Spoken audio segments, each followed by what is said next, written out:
માંજલપુર પાણી પુરવઠા વિભાગની ગંભીર બેદરકારીથી યુવાનનું મોત થતા જવાબદાર અધિકારીઓ કોન્ટ્રાક્ટર સામે માનવવધનો ગુનો દાખલ કરવાની માંગ સાથે આમ આદમી પાર્ટી દ્વારા આજે પાલિકા ખાતે વિરોધ પ્રદર્શન કરીને આવેદનપત્ર આપવામાં આવ્યું હતું।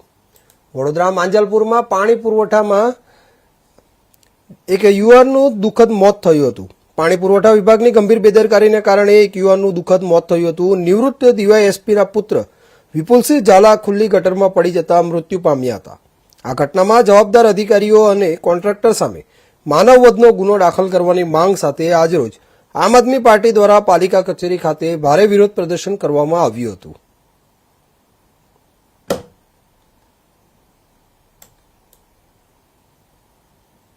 વડોદરા શહેરની અંદર તાજેતરમાં જે બનાવ બન્યો, આશરે 35 વર્ષના યુવાનનું ગટરમાં પડીને જે મોત થયું છે, ત્યારે સમગ્ર વડોદરા શહેર દુઃખના માહોલમાં છે।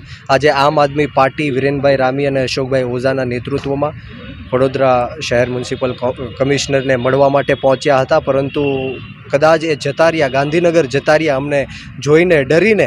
ત્યારે ડેપ્યુટી કમિશનરને અમે આવેદનપત્ર આપ્યું અને જે રીતના વડોદરા શહેરની અંદર વિકાસના નામે જે નિર્દોષ લોકોના જીવ જઈ રહ્યા છે, 10 દિવસમાં એક નિર્દોષ વ્યક્તિ વડોદરા શહેરની અંદર મૃત્યુ પામે છે, ત્યારે આવનારા દિવસોમાં જે કોઈ પણ અધૂરી સાઇટ્સ છે, ડેન્જરસ સાઇટ્સ છે, અને તાત્કાલિક પૂર્ણ કરવામાં આવે, બેરીગેટિંગ કરવામાં આવે, સાઇન બોર્ડ્સ લગાડવામાં આવે, અને જે કોઈ પણના લીધે આજે 35 વર્ષ વિપુલસિંહ ઝાલા નામના યુવકનું મૃત્યુ થયું છે, જે કોઈ પણ જવાબદાર અધિકારી છે અને તાત્કાલિક ધોરણે એની ઉપર FIR પણ નોંધવામાં આવે અને આ પીડિત પરિવારને 5 કરોડ રૂપિયાની આર્થિક સહાય પણ આપવામાં આવે, એ હેતુ સાથે આવેદનપત્ર આપવા માટે આવ્યા છીએ। અને આવનારા દિવસોમાં જો આ કામગીરી નહીં થાય તો આમ આદમી પાર્ટી દ્વારા ગાંધી ચિંધ્યા માર્ગ ઉપર અને જરૂર પડે તો શહીદ આઝમ સરદાર ભગતસિંહના માર્ગ ઉપર પણ અમારી આંદોલન કરવાની તૈયારી।